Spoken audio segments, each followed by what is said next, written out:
We're back at it again with a Snicker of Magic by Natalie Lloyd. And this is the last video we're doing for this series, so let's get into it.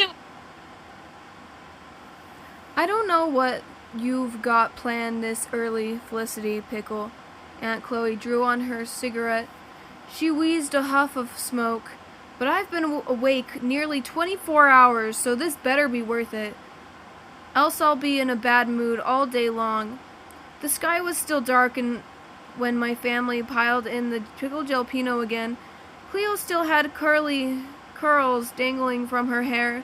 Mama sat in the front seat. She didn't put up much of a fuss. Cleo driving. Mama had been so quiet all morning. I knew she was probably just tired from working on the gallery all night, but she seemed almost peaceful too. Or maybe I just wanted her to seem peaceful. We still hadn't had a chance to talk about the threadbare curse, or the dancing shadows. The plastic grocery bags full of our worldly possessions were still packed up, all bulgy and full, propped against Aunt Chloe's door. But we'd already done our packing before the duel, so maybe Mama just hadn't had time to unpack. That's what I hoped. I wished I could see some words close to Mama, and maybe I could get a hint of what she was thinking about, but I couldn't see a thing. Franny Jo called dibs on the second seat so she could keep on sleeping. Biscuit had the same thing in mind. Apparently, Booney and I sat in the way back with his banjo. Booney yawned and put his arm around the back of the seat. He said, "Care to divulge what this little road trip is all about?" "Not yet," I shook my head.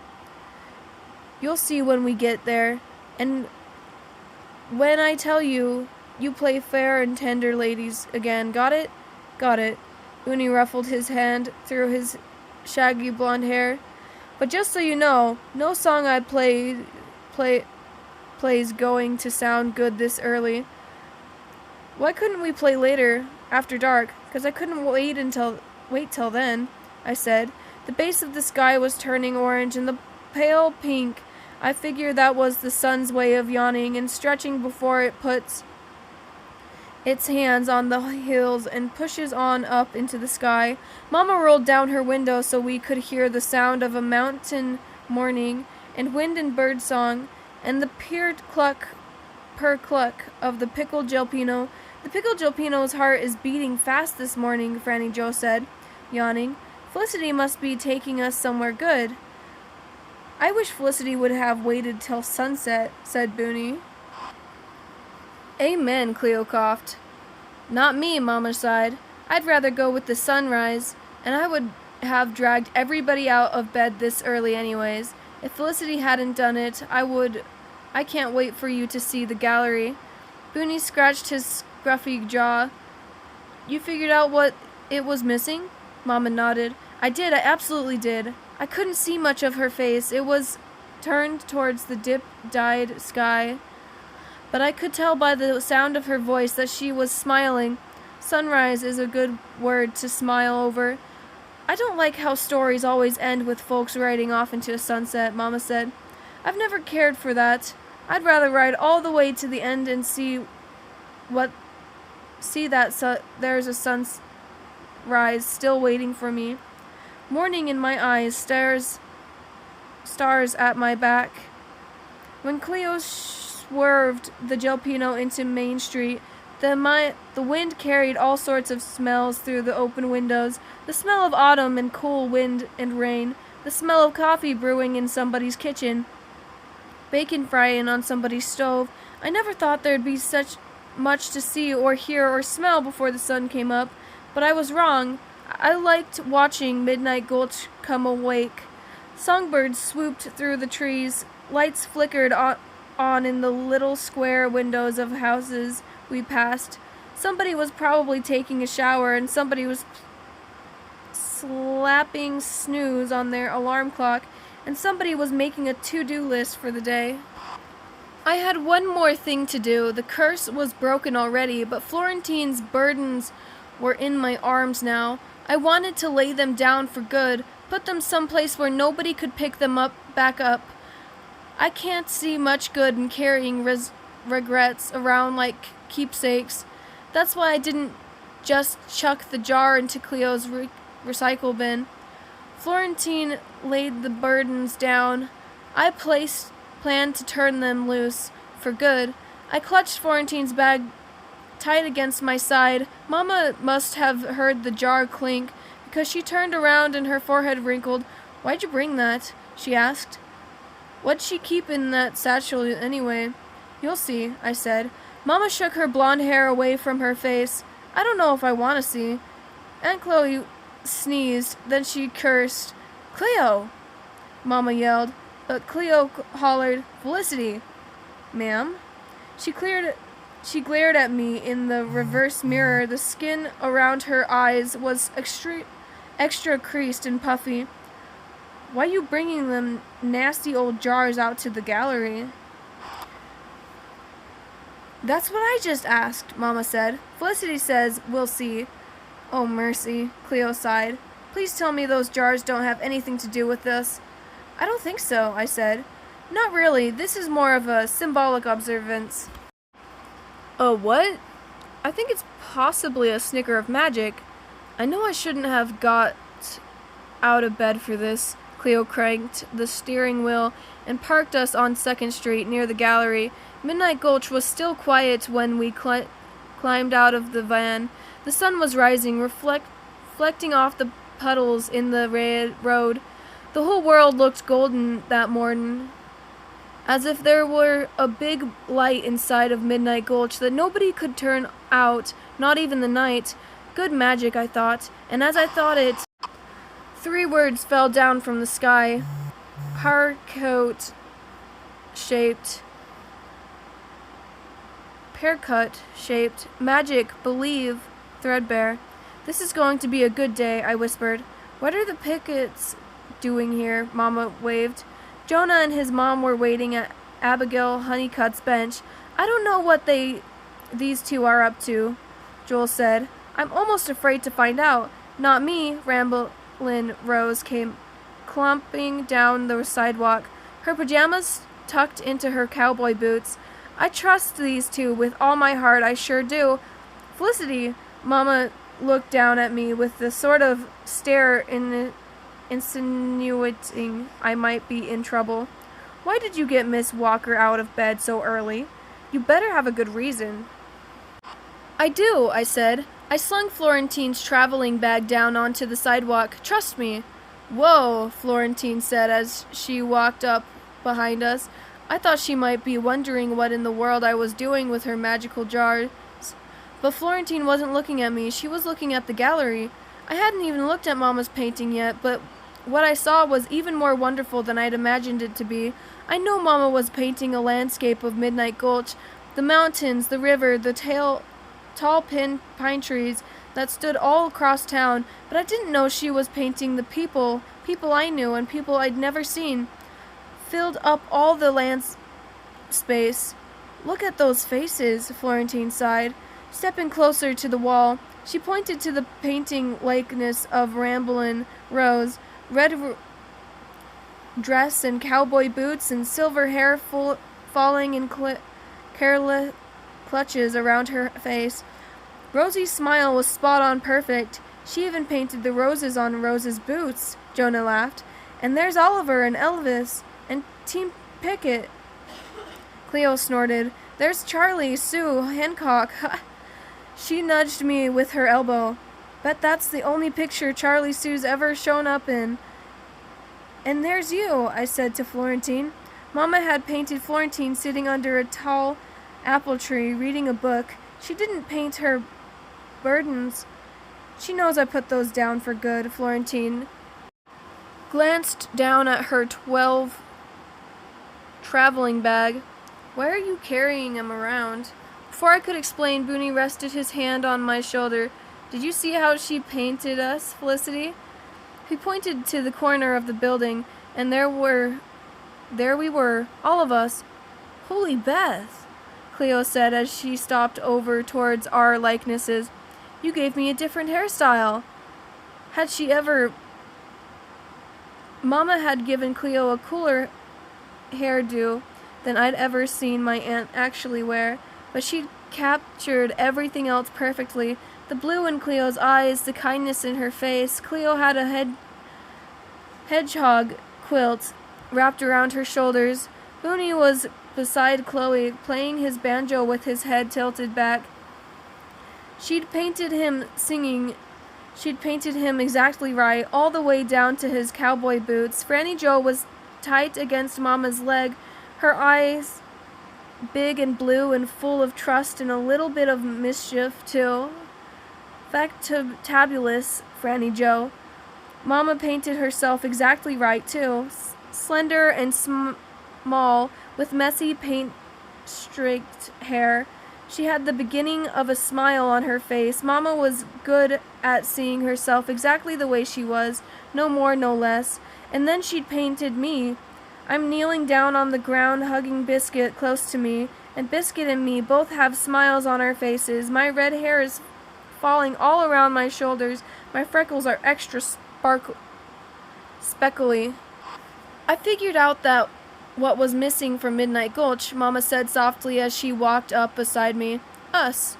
I looked up into her face, squinting against the morning sun. The light spilled down over her shoulders. She squeezed my hand, and I squeezed her hand back, and I decided to remember that moment, forever and always, because that's when I realized that it's possible to have a happy ending, even if the ending isn't what you imagined. I still missed Roger Pickle. I was still hurt that he hadn't come back to us, but I didn't feel like my family was in pieces anymore. We might never look like a normal family, but I didn't mind. Normal was never one of my favorite words anyways. I glanced up at the painted faces of all the people I'd come to know and wanted to know. Home isn't just a house or a city or a place. Home is what happens when you're brave enough to love people. Hey, Booney shielded his eyes from the light as he looked towards the painted sky. You painted the threadbare balloon. Splendidly detailed, Holly. That reminds me, I said as I stepped back from Mama and slung Florentine's bag off my shoulders. I've got an idea, and it's going to sound silly, but you need to trust me. Jonah was by my side in a flash. I trust you. You're the only one, I smiled. I pulled one of Florentine's jars out of the bag and passed it to the beetle. Wait till I tell you before you open it. And then I stood up tall and yelled, Everybody stand over here in a line, facing the gallery. Felicity, Mama sighed. What on earth? Booney, I said, and Miss Walker, you two play that song together. Fair and tender ladies. Booney, you can sing the words too if you want. Rosie Walker nodded to Booney. You start us off, young man. Booney pulled the banjo across his heart. He strummed the tune alone for the first few bars, but then Miss Rosie joined in with her guitar. Nothing's happening, Jonah whispered. Give it a second, I said. The wind chime wind rolled down Main Street, whipping through my hair. The jar in my hand began to rattle. Now? Jonah asked. Almost, I said. Felicity, Cleo hollered. Do not open that infernal jar. Who knows what diseases and dirt and critters might come spilling out. Booney sang out the first lyrics loud and clear and beautifully. Now try, I said to Jonah. The lid on both of our jars twisted as easily as if we'd just put them on. We put them open at the same time and held them out. Sure enough, two tall shadows spilled out onto the pavement. Oh, this can't be good, Cleo said. Everybody else was too dumbstruck to say much of anything. The long and shapeless shadows stretched out further and further until they were on the gallery wall. Then the shadows settled into the shapes of two men, both lanky and tall. Hey-o, said Oliver Weatherly, who'd come to stand behind all of us. If that don't beat all.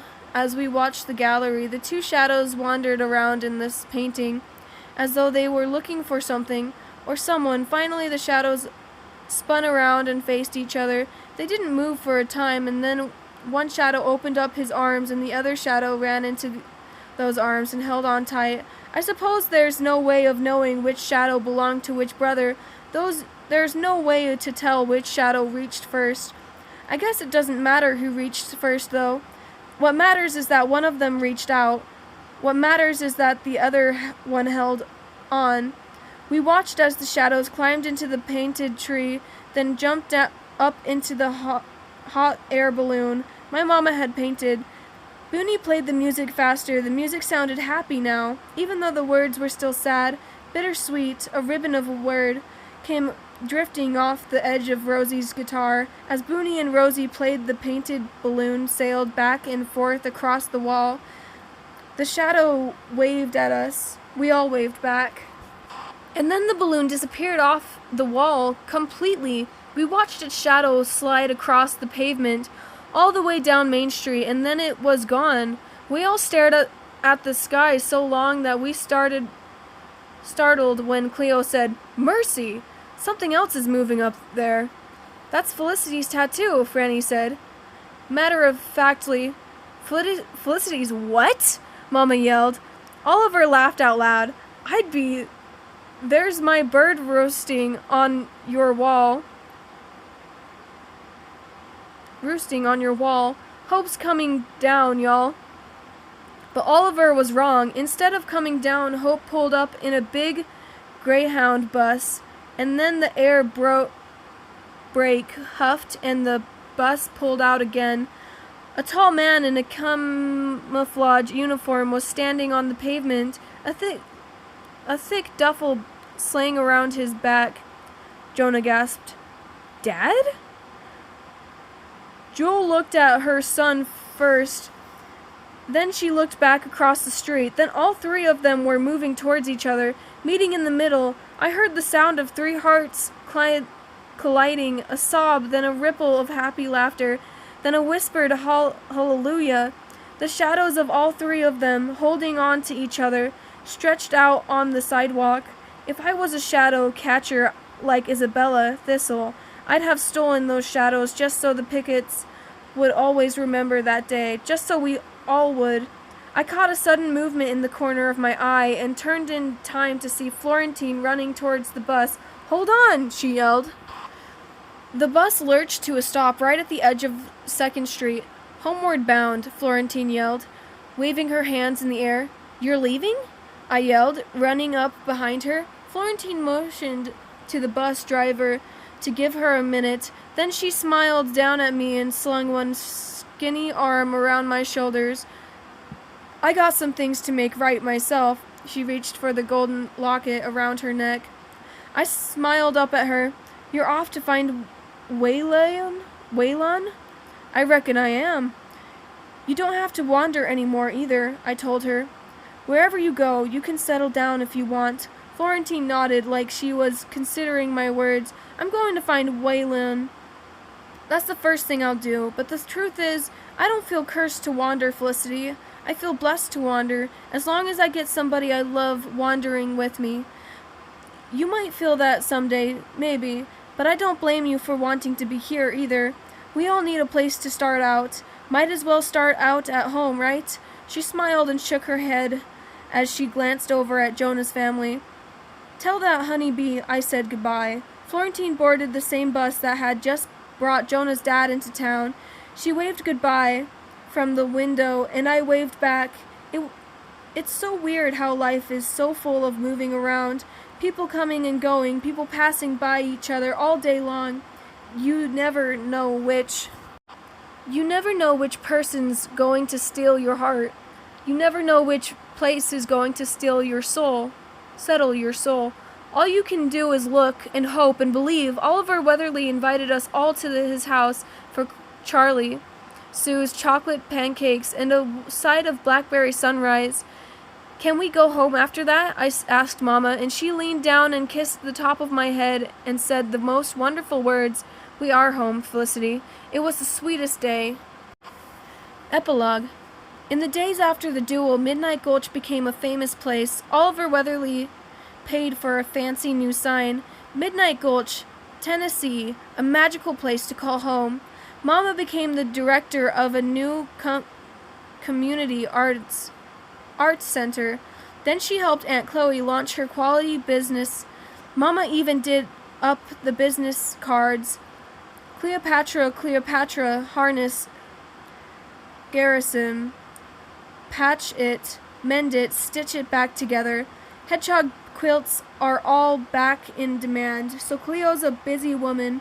Mama rented us an apartment across from Aunt Chloe's, so we could run over and pester her whenever we wanted. Since the shadow incident in the auditorium, tourists have flocked to Midnight Gulch again to hear the story of the brothers Threadbare. Day Grayson covered an old bus to settle tourists to all the pertinent historic locations.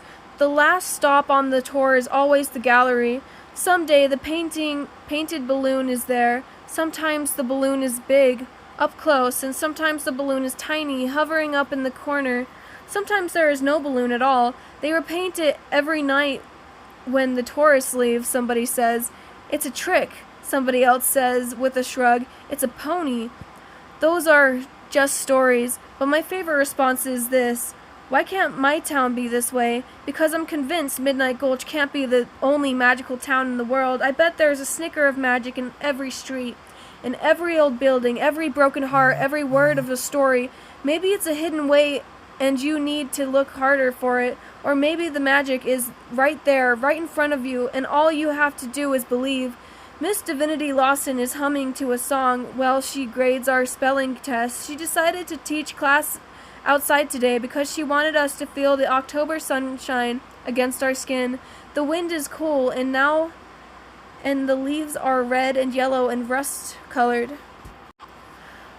We're scattered around in a circle on the playground. My molding clay plants while Miss Lawson works. She's whistling a tune that I recognize. It's the song Booney sings in front of the gallery every Wednesday afternoon. The two of them are spending more time together these days. I owe the Beetle for that. The Beetle helped me get those two together. I don't even count all the good things that have happened to me in Midnight Gulch thanks to that. I can't even count how many good things have happened to me in Midnight Gulch thanks to that do-good pumpernickel Beetle best friend of mine.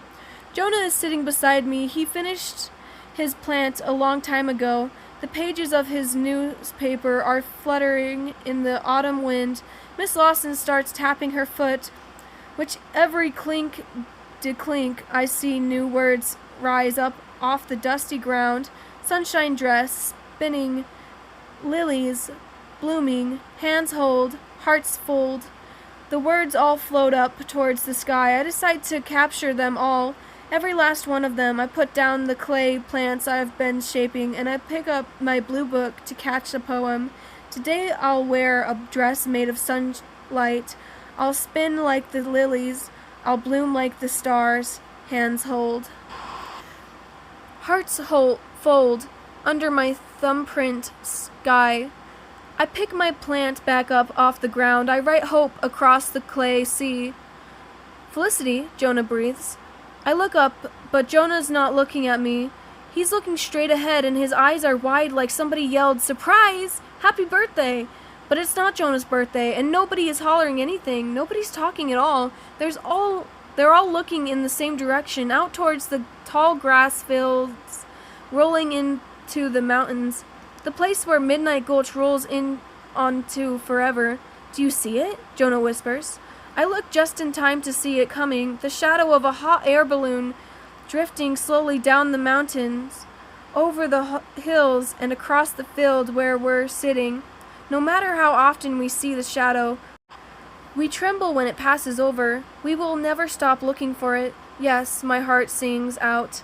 Yes, yes, yes. The end. Swan song. Final. Done. You can pause. You can pause to read the acknowledgements and whatever's on this right here, as well as if you want to read the back of it or the front.